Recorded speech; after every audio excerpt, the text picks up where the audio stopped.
Okay, so I got some requests to show off my pump drill, my collapsible pump drill. So I'm going to show you guys all those. I'll show you each of the parts one by one first, and then I'll show you some close-ups, and then I will break down how they fit together.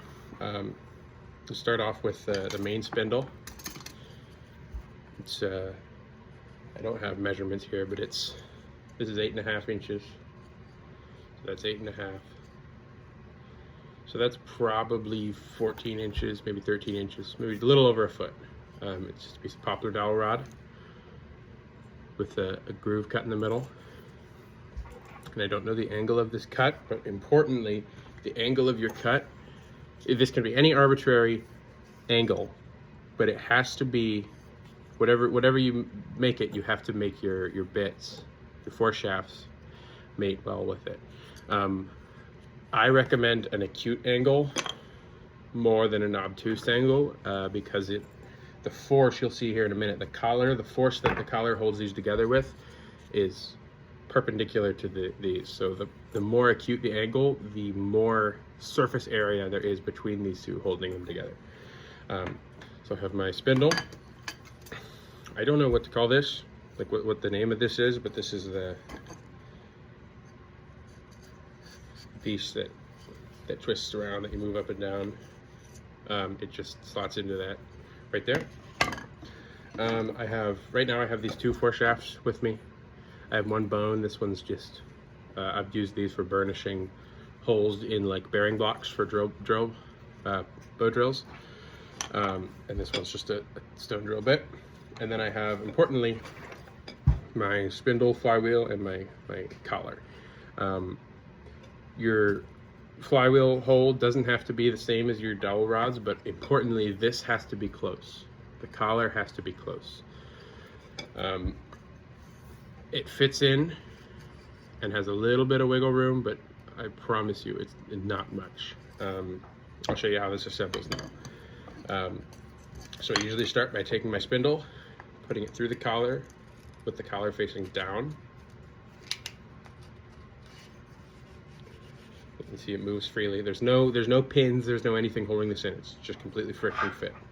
I slide the collar down till it's just a little bit past the beginning of that bevel. And then I take one of my foreshafts and I made it up with the bevel. Importantly, before I slide the collar in, I jam this in as far as I can. Now I slide the collar down. And as you slide the collar down, it pushes those together and wedges itself solidly. And then I take this, I slot it in. There you go. Simple as. And this one, I set it up a little crooked, but if I wanted to switch this out, I just remove this, slide the collar up, take my new foreshaft, take it, push it in, and then slide my collar down. Oh, sometimes it takes a little bit of finesse. You kind of have to, I'd imagine this will be a custom fit for every one of these that's made, so just keep playing with it until you find out what works for your set. Right.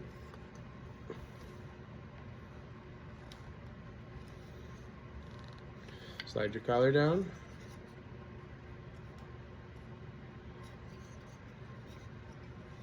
And voila. You guys can't see it, it's off screen, but this is a different bit. And then to take it apart, if you need to, you could slide the collar up a little, remove your foreshaft, remove your this. I'm experimenting with a design that has a hole in the foreshaft and also a hole, like, I'll probably drill a hole beneath this so that if you wanted to, you could untie one of these knots and you could thread it all together onto this same line. So that way it won't jostle around in your pack and it's all held together. But yeah, there you go. Collapsible drill or pump drill. Hope this is what you guys wanted. I will post more stuff like this on my YouTube channel.